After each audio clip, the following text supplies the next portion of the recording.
I'm going to make a statement and raise your hand if you agree with me. The world we live in has gone plumb crazy. Welcome to Kingdom Speak with Pastor Daniel McKillop.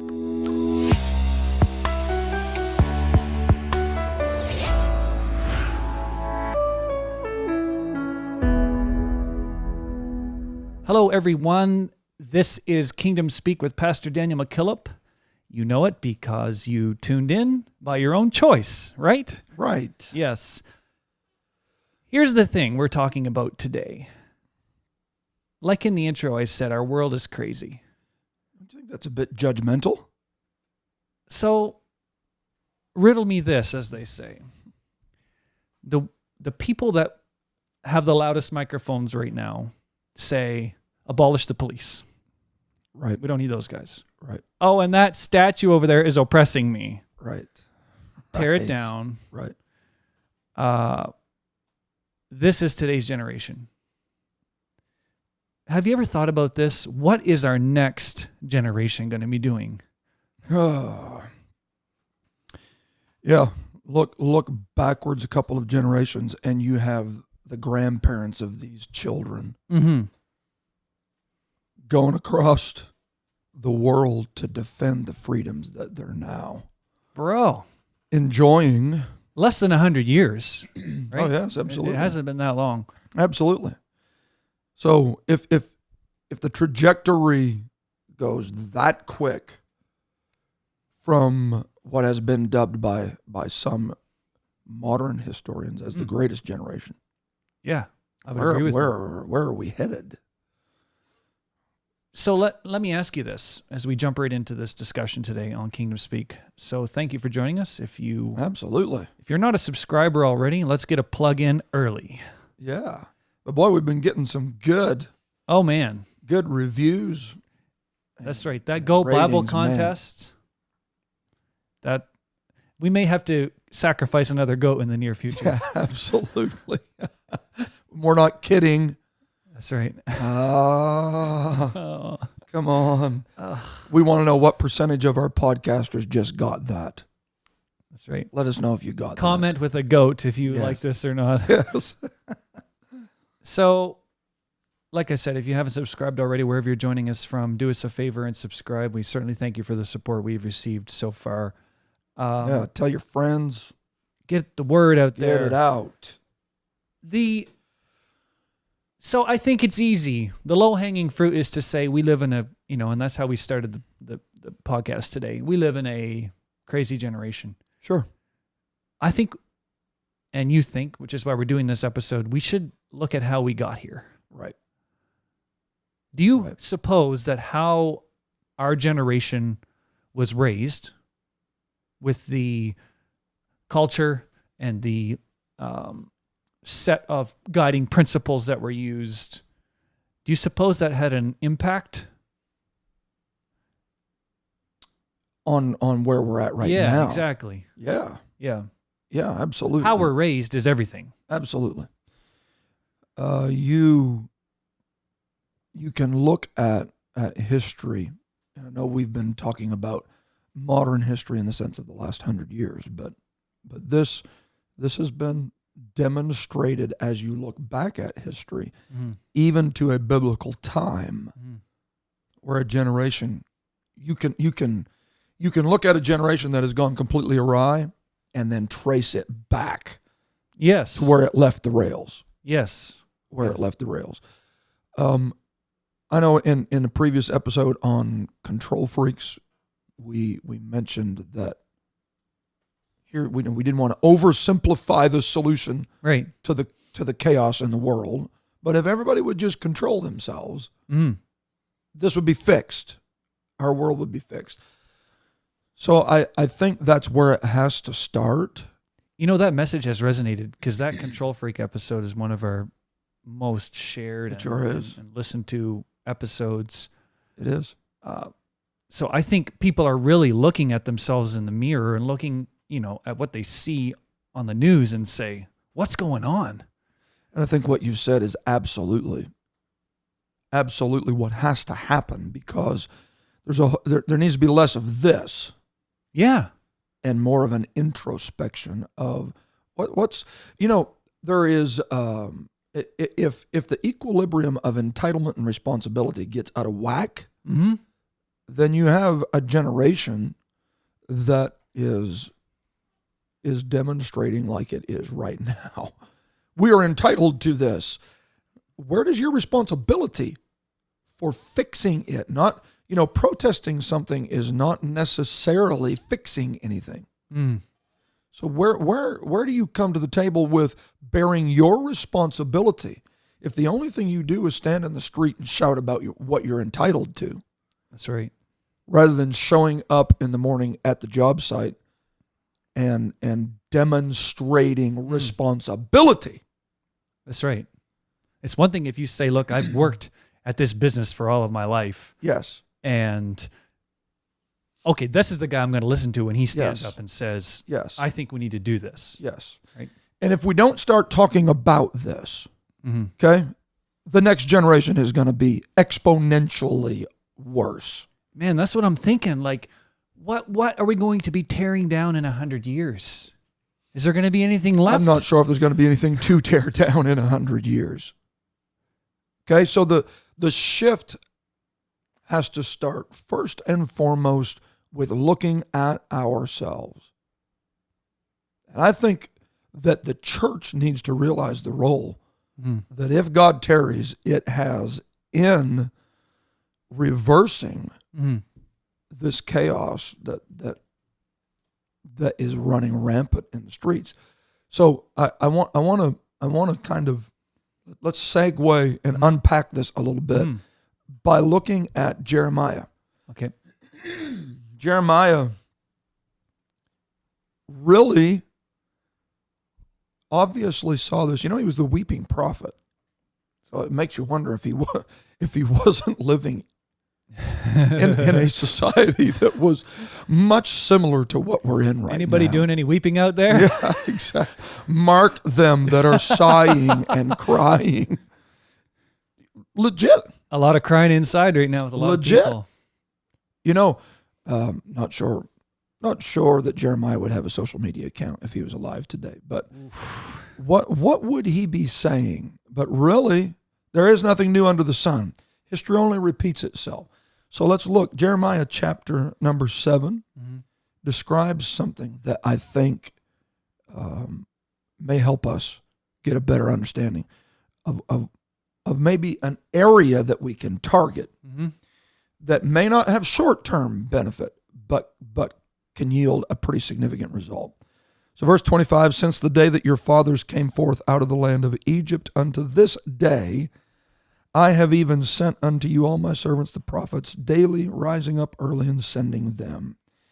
Verse 26, he outlines 3 things. Yet they hearkened not unto me, nor inclined their ear, but hardened their neck.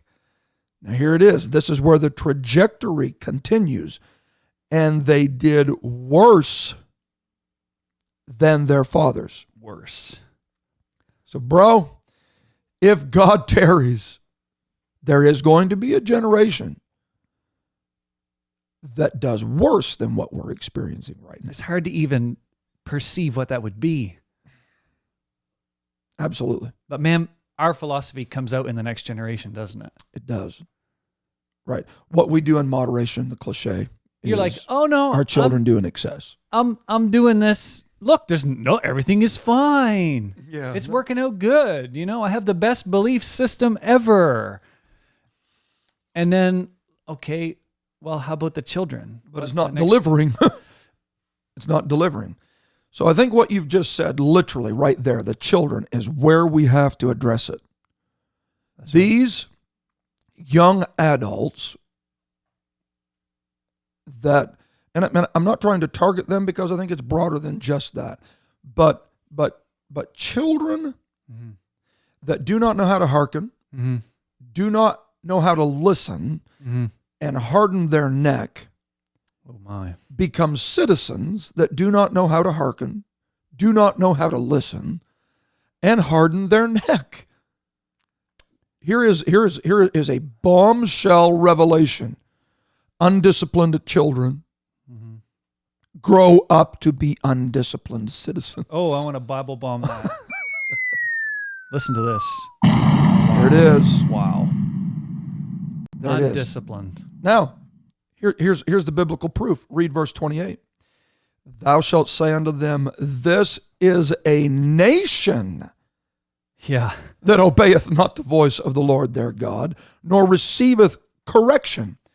So guess what? When these little kiddos grow up and they have not been taught to hearken, they have not been trained to listen, they have hardened their neck, they become a nation that despises correction and will not obey the voice of the Lord their God.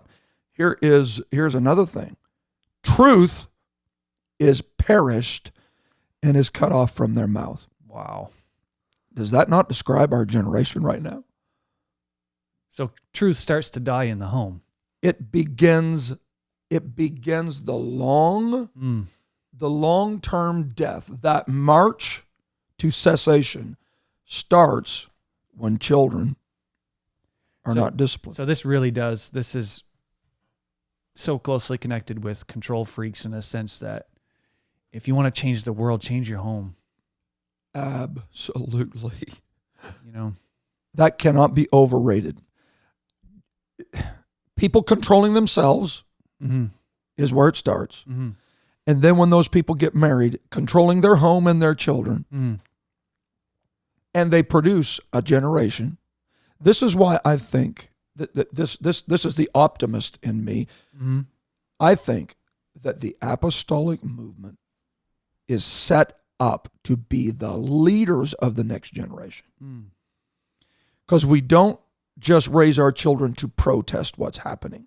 We raise them to control themselves in a disciplined manner. We train them, and they need to be the managers of the next generation. They need to be the business leaders of the next generation. Yeah. Have you ever been in a restaurant? I think I know where this is going. When one of those families show up and suddenly you can't even focus on your meal anymore. Yeah. Oh, what a little bit of training does. Oh. You know, but the flip side of that, I was eating, I think we were in Florida. Maybe this has been probably a year ago. That'd be nice right now. Wouldn't it, though? Well, I don't know about right now. Oh, if that's the hot spot for the virus, I guess we can. Well, I would just go off the coast and just sit there. Yeah, idle. Let the yacht idle. So we're sitting in this nicer restaurant, and this family that has about, there's no exaggeration, 10 or 11 children. Wow. They file out. We had observed them across the dining area. They were very well behaved, very mannerly, very polite. And every one of the kids walked out carrying one of the younger siblings. And the mom walked by and the dad walked by without carrying a diaper bag, without carrying anything. It was an absolute expression of orderliness. And we complimented them on the way by. It's not the norm nowadays. But it is not the norm. But that right there is a family. Regardless of what their denominational preference is, although I would say that they probably are a faith-based family unit, that is a family unit that is being raised that will help keep our society on track. They will be a contributor to society. They're like an ambassador. Rather than a sucker on the side of it. And you know, a trained child produces a trained adult. It does. And I've been around people where you see how they interact and you can tell they've had training. Yes. Just how they interact with people. You see them in a situation where I would be like, man, I would be angry right now. Like, this guy messed up his steak. Right. That's an easy one to pick. Or, something, a high tense situation. And you're like, wow, that person really handled themselves. It sticks out even as you go on in life.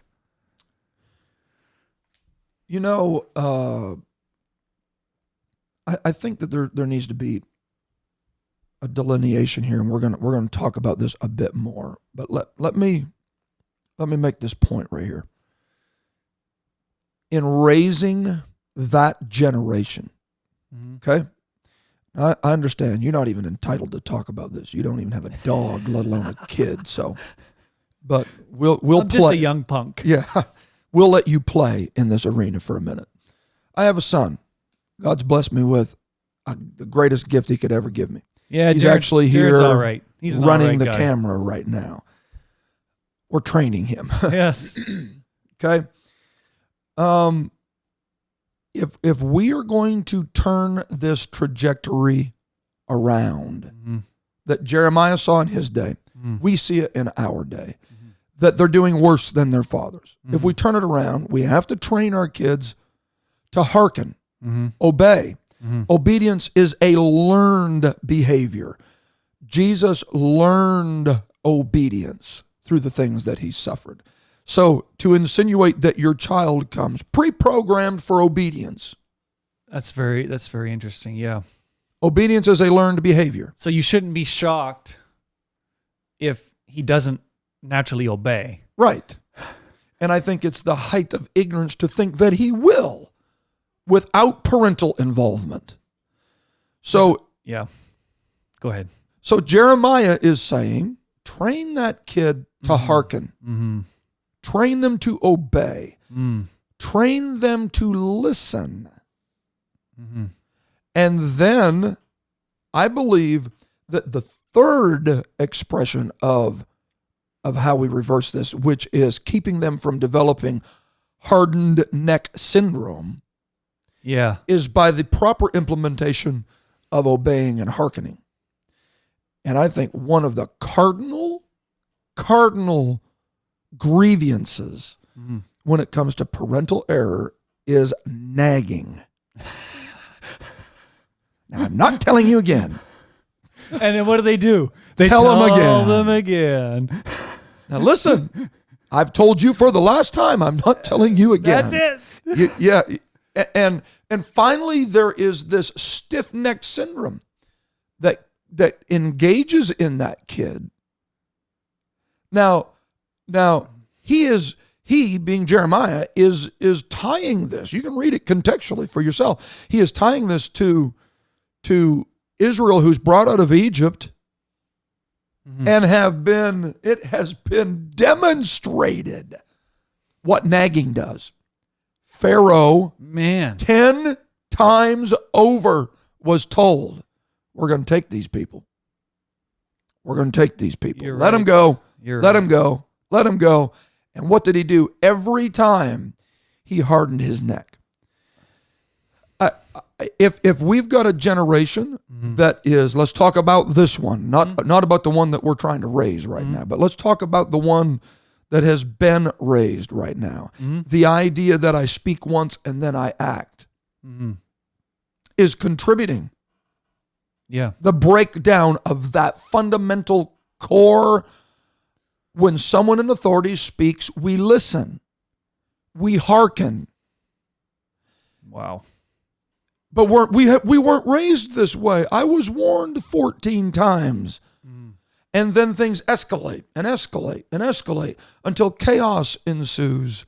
And Jeremiah is stating, listen, the reason that this generation is doing worse than their fathers is they were never trained to obey, never trained to listen, and they developed a stiff neck against that voice of authority. So I think to break it down and reverse that, we do the exact opposite. All right, Johnny, when I speak, I'm going to act. I'm not going to nag you. I am not going to badger you. And we'll break that down a little bit farther. But this automatically segues into the next point where I think it is a fundamental, it's fundamental that we delineate between these two approaches to parenting, the difference between training and disciplining. And really, go ahead. This has a whole lot more to do than just, this application has a whole lot more to do than with simply just how we raise our kids. This is approach to life. I think as a non-parent, full disclosure, but I think about this issue And I think it's natural to automatically assume, well, when things aren't going right, well, discipline seems to be what you should do. If you're trying to fix something. Sure. But when you say train, Sure. Explain how training should be your first go-to. Right. Okay. Solomon said it in Proverbs. And I love Proverbs, but I heard a guy say earlier this week that Proverbs is not a book that you can sit down and read 4 chapters of. Yeah. Because every verse appears to be a universe of its own. It really is, isn't it? Yeah. Yeah. So, but Solomon says in Proverbs, I believe it's 22, he said, train up a child. Yeah. In the way that he should go. So it doesn't say discipline him up. It does not say discipline up that child, but you are to train up a child in the way that he should go.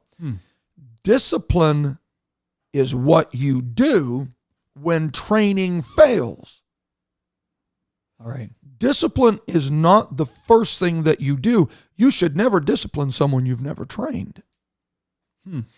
So the root word that Solomon uses there, I find intriguing because for starters, it's only used 4 times throughout the entirety of Scripture. To train up that child actually means to dedicate that child. Wow. 2 of the 4 times it is used in Scripture, it is used to talk about when Solomon was training the temple or dedicating the temple. So here he has this new temple that is just finished constructing, and he sets up this absolutely extravagant dedication ceremony. Yep. It's quite a bash. Where he is going to train the church, train the temple. That's a lot of work. That is a ton of work. A lot of money. It's strategy. Yeah. It's synchronization. It is setting it up. Think about this. Wow. That's pretty cool to think about. Think about this. 22,000 oxen and 120,000 sheep. Any goats? Were part. Yeah, you're looking for that free Bible again, aren't you? I love my Bible. 22,000 oxen, 120,000 sheep. Number one, let's talk about the expense. Man, oh man. There's a lot of cost that goes into the proper dedication and training of a child. Now let's talk about the time. How long did it take to kill 22,000 oxen, 120,000 sheep? It's a process. Training is not the act of a moment. It is something that takes time. And Solomon took the necessary time to train and dedicate that temple. For us to think that we're going to be able to train our kids in one 5-minute session, set down, whip, bam, boom, and then discipline them the rest of the way to the successful, moral agents that we desire them to be, is really naivety on a gross level. So that's got to be number one priority, training. Training is absolutely the number one priority.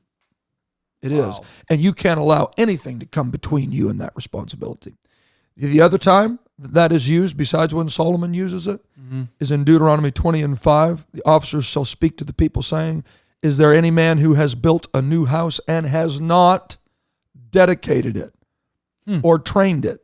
If so, the conflict that we are headed into is not worth that man leaving his home lest he die in the battle and another man step in and dedicate the house. Wow. So you better stick around and You better stick around. do your training. You better never let a career stand between you and training that child. You better never let any personal pursuits stand between you. Listen, this is how we fix. Mm-hmm. This is how we set our kids up to be the leaders that are absolutely missing.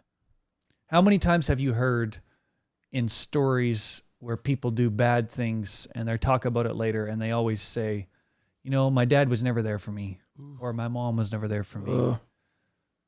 Just thinking about that right now when you were just saying that, how, man. You don't want someone else training your child. Dad, mom, you don't want someone else training your child. Don't leave that up to the pastor. Don't leave it up to the school. God's blessed us with a great Christian school. But really, training is first and foremost the responsibility of the parent.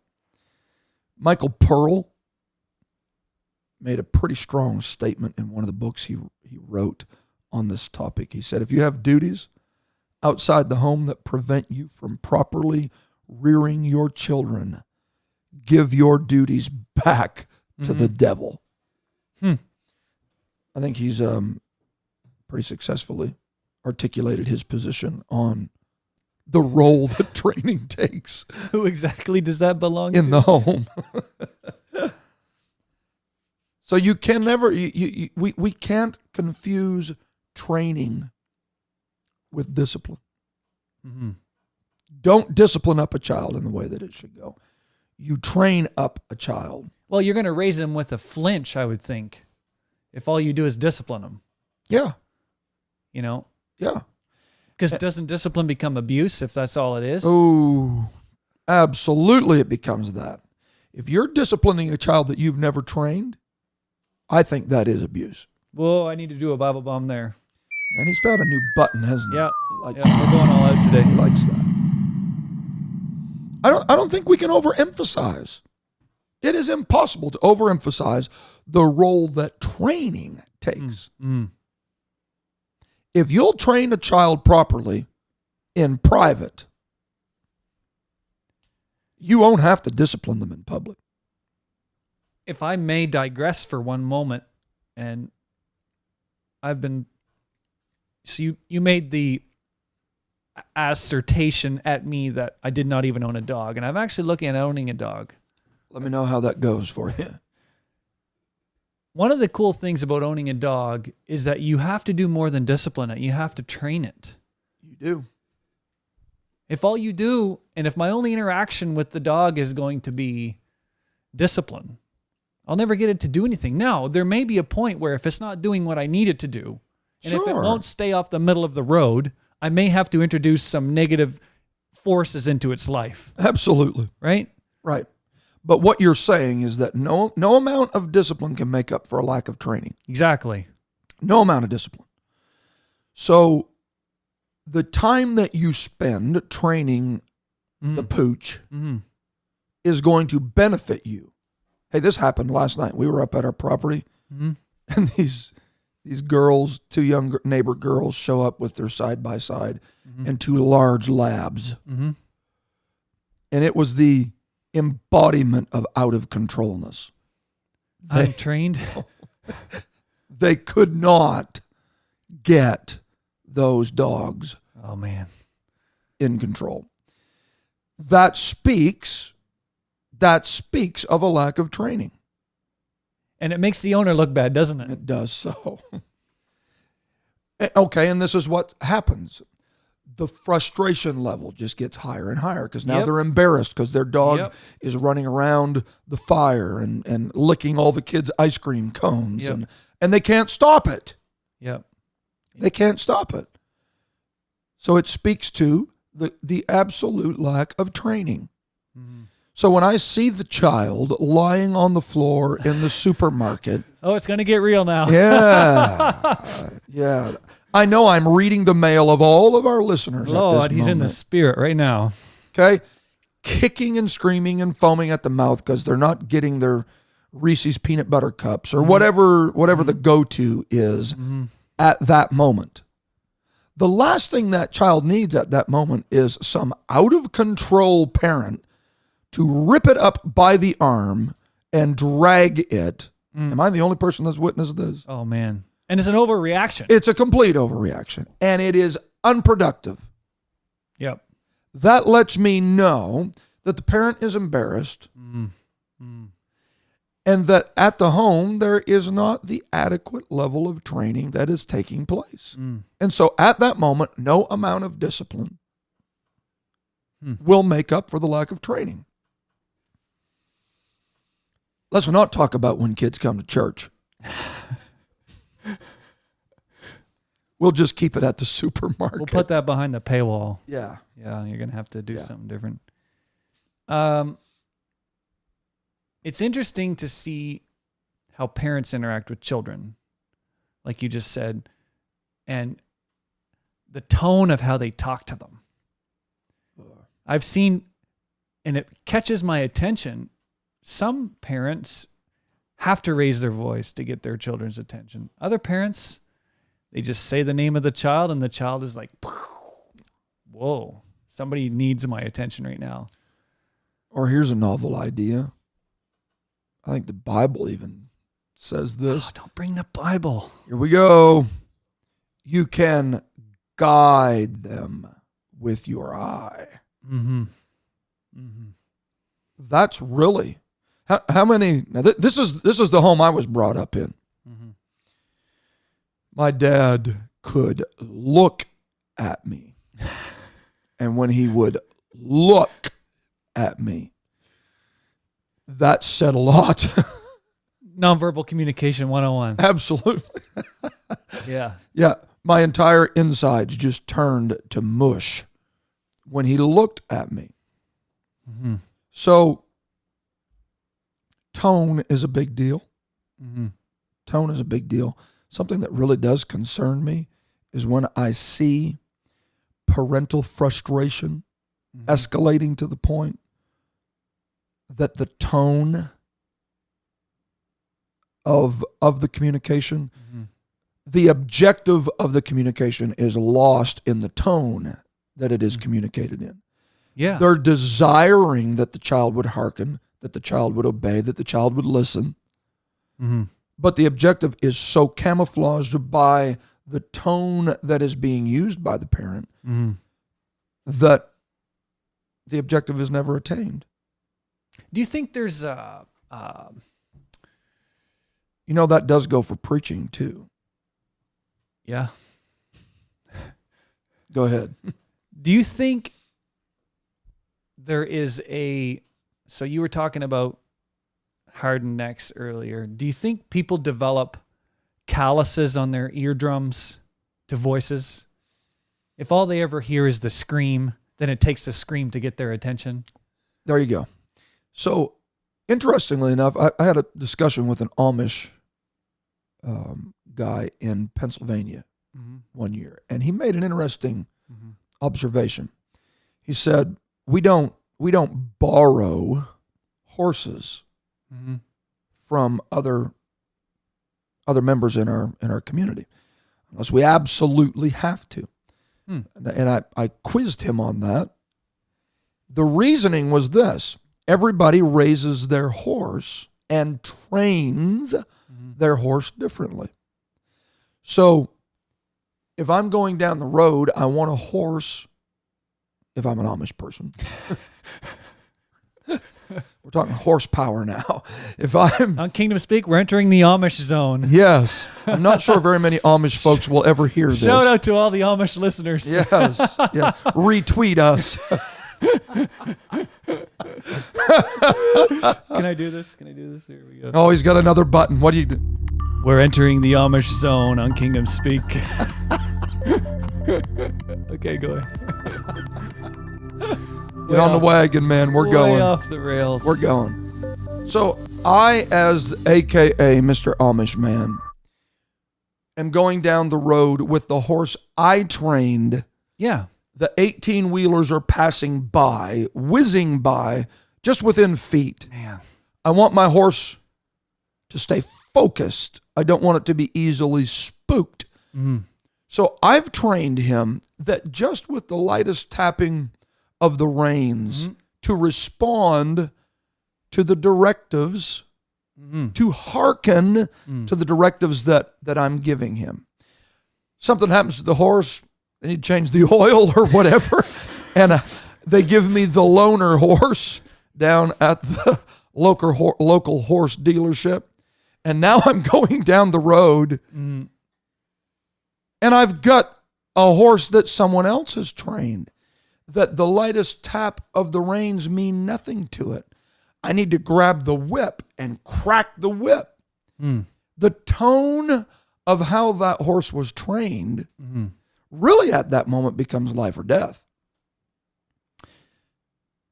You can train your child to respond to tone. And I've seen folks, and I've been subject to that, where when you sit down in their home, the threshold. I know exactly what you're talking about. The threshold is just a little higher than my personal comfort zone. Oh, I'm not used to this level. Yeah. And so unless they scream at the kid doesn't even think they're serious. I have, as a pastor, have tried to communicate with kids like that. And you have to let them know right away. Listen, son, I'm talking to you right now. Yeah. And just because I'm not hollering at you does not mean I'm not serious. That's right.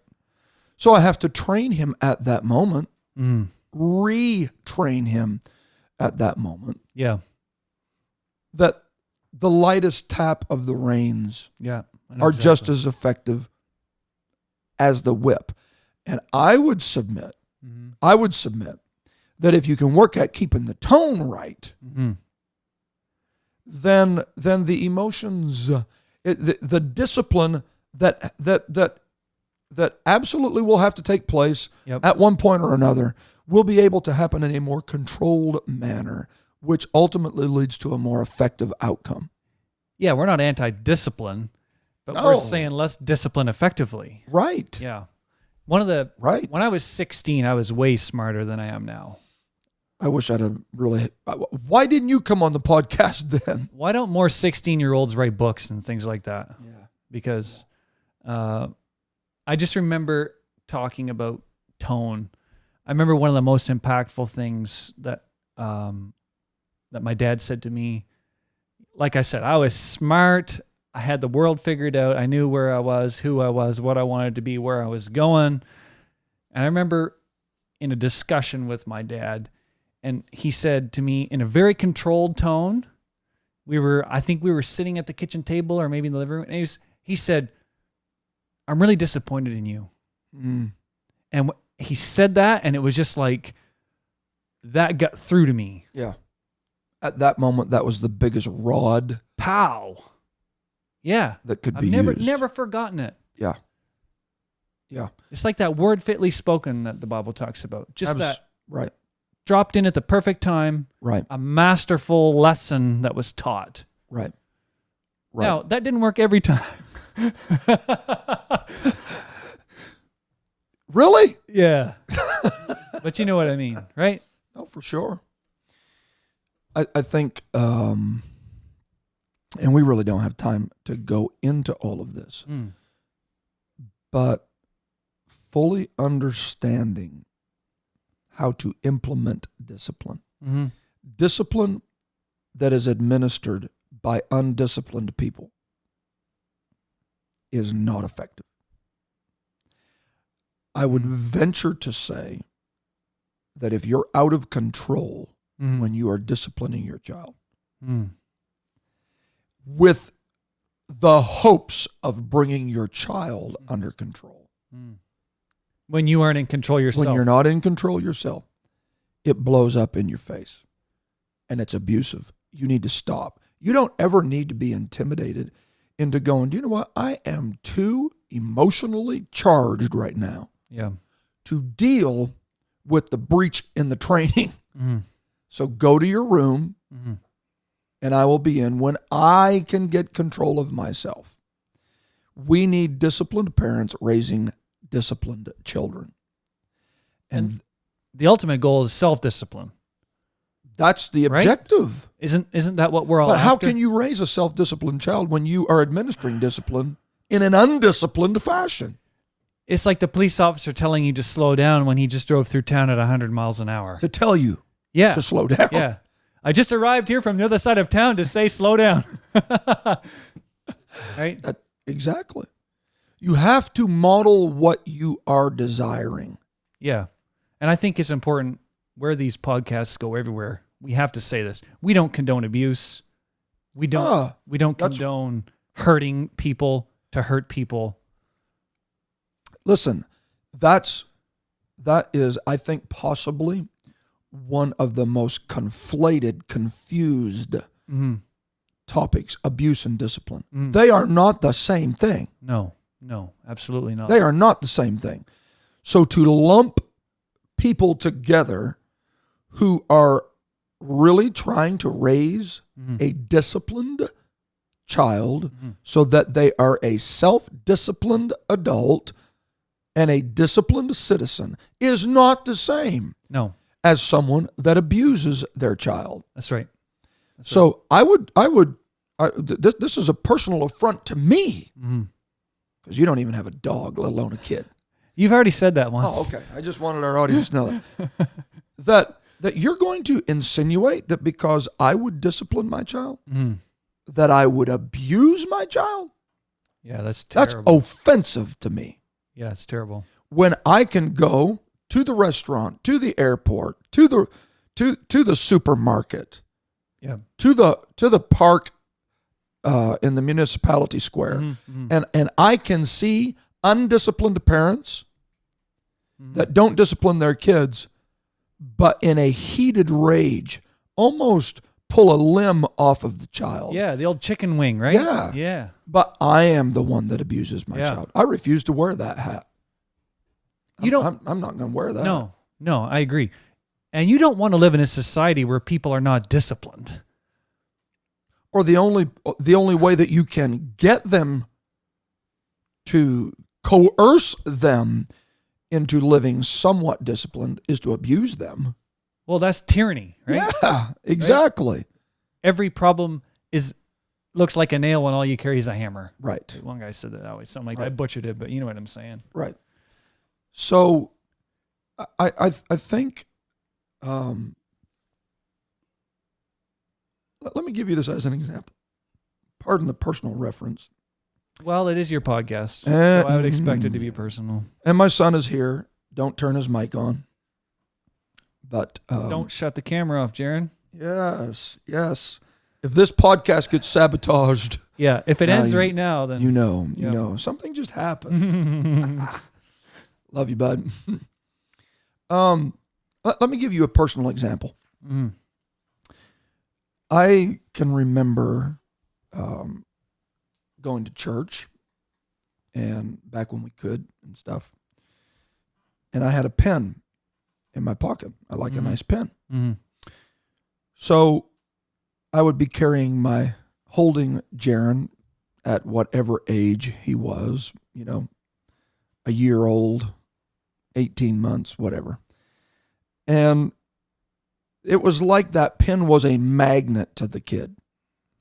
And so he would reach into my pocket while I'm talking to different people at church. And he would pick it out. Shiny.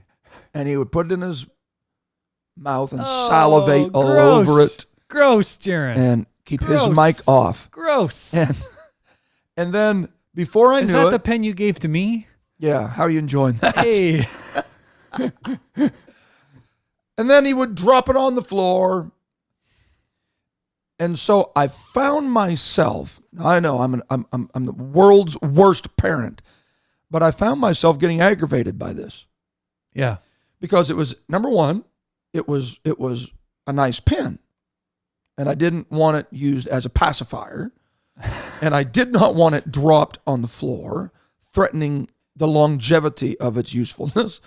And then the interruption that I personally was experiencing, because now I can't talk to you. I have to bend over and pick up my pen to simply put it back in my pocket and have him reach For it again. And grab it again. So, boy, you just lit him up, didn't you? I did, right there in front of God and everybody. Oh, yeah. You 18-month-old rebel. Pardon me while I dislocate his arm. Yeah, that's right. Okay? It's at that moment that you've got to ask yourself a question. Does the child need discipline or does he need training? Oh, boy. That is the crux at that moment. Mm. If you run by emotions, you'll try to discipline him into stopping at that moment. But if you really objectively zoom out, you'll realize, you know what? The kid needs trained. So that's what we did. I remember talking with my wife and saying, tonight when I come home from work, it is don't touch the pen training night. So did you like wire a pen up with 220 and stick it in your pocket? I did. What I did do was go home and find the biggest, flashiest, shiny, cheapest Dollarama special pen. I had to get a reinforced pocket to hold the size of the pen. Okay? Then I sat down and I picked up my son. That's right. And he went for the pen. This is awesome. He just went there, didn't you, son? So he's acting like he don't remember. Yeah, never. Yeah. And I went, no, don't touch Dad's pen. And he kind of looked at me like, what? I had 3 heads. What are you talking about? Anything that cheap, that ugly, that flashy deserves to be an 18-month-old's pacifier. And he went for it again. And by a series of training. Now listen, the benefit of this moment, I know this is a simple example, but the benefit of this moment is the atmosphere is controlled. Yep. I went into this moment with my head in the right space. Yep. You're in full control of your emotions. I am in control of me while I am attempting to control an 18-month-old to control themselves. Now, there would be those amongst us that would say, there ain't an 18-month-old that can do that. I beg to differ. He done it. And so, yes, I had to reinforce it the odd time with discipline. But because it was in a controlled environment, I didn't get emotionally involved. I was not embarrassed in front of all of my peers to think that I'm a bad parent and I've got a rebel for a son. And no, it was just me and my wife in the privacy of our own home. That is why I said earlier in the podcast, if you train in private, you won't have to discipline in public. You shouldn't have to discipline your child in church, in public, if you are adequately doing the training in private. So let me put this little plug in there. Set up a scenario at home. Let's play church. Yeah. Now, we don't run up on the platform. We don't scream and holler. We don't throw. We're in church. And you train them in that controlled environment. And guess what? They get it. Wow. They get it. Wow. And as goofy as this seems, that'll keep him from being one of these entitled future generation, whatever they're going to label them as, that's out protesting instead of demonstrating responsibility. He is protesting over his entitlement. Very interesting. I'm sure you've read in Malcolm Gladwell's book, Outliers, where he talks about, there's this stereotypical idea that has existed where specifically in math, do you remember this part in the book where he's talking about how Asian children performed so much better for years? Yes. And it turns out they had a better method of training their children. Yes. Wasn't cultural at all. Yeah. I just thought of that right now. It turns out, you were just saying he was 18 months old, capable. Yeah. I think you can see videos on the internet of small children playing drums, and it's like, whoa. Yeah. No, he has put time into it. So he's 12 years old. He's running a camera right over here. He is not screaming and hollering. Well, not right at this moment. Yeah. He's not kicking over stuff. He's not interrupting anything. At 12 years of age, he's exemplifying a maturity that is already useful in contributing to something. We can barely get producer Randy to do that. Let's bring his parents on. Let's talk about your lack of training. Think they'll come on, Randy, next week? You sure about that? To train up a child, to train up a child is like the planting of a tree that there is a bend. There's a bend in it. If you're wanting to correct the bend, the lean, you do it as close to the time when it's planted as possible. You don't go to 100-year-old tree that has a crook in it and fix it. It's already set. So It's too late. Can establish the trajectory of that child that when they're old, they will not depart from it. And I am just simple enough to believe that if the kingdom of God gets this part of making sure our family units are right, making sure our kids are right, parents controlling themselves, and those parents teaching their children, training their children, and when necessary, when the training fails, disciplining their children. You know, there's a whole aspect of discipline that you're not entitled to discipline someone you don't love. The Lord chastens those that he loves. Don't you ever discipline someone that doesn't know whether you love them or not. But that parent that is in control of themselves, raising a child that can be in control of themselves, guess what they make? Excellent disciples. And those disciples go out into a world that is chaotic like the one that we are in, and they turn it upside down. They stick out. They do. The children of the apostolic movement need to be the evangelists, the pastors, the missionaries, the business leaders, the Fortune 500 company. Absolutely. They need to be that. They need to be the mayors. They need to be. They need to be the ones. And you know what? The pool's pretty small. Yeah. The pool's pretty small. So while all of the other ones are out on a trajectory that is only going to be doing worse than their fathers, wouldn't it be a novel idea to raise a generation that does better than their fathers?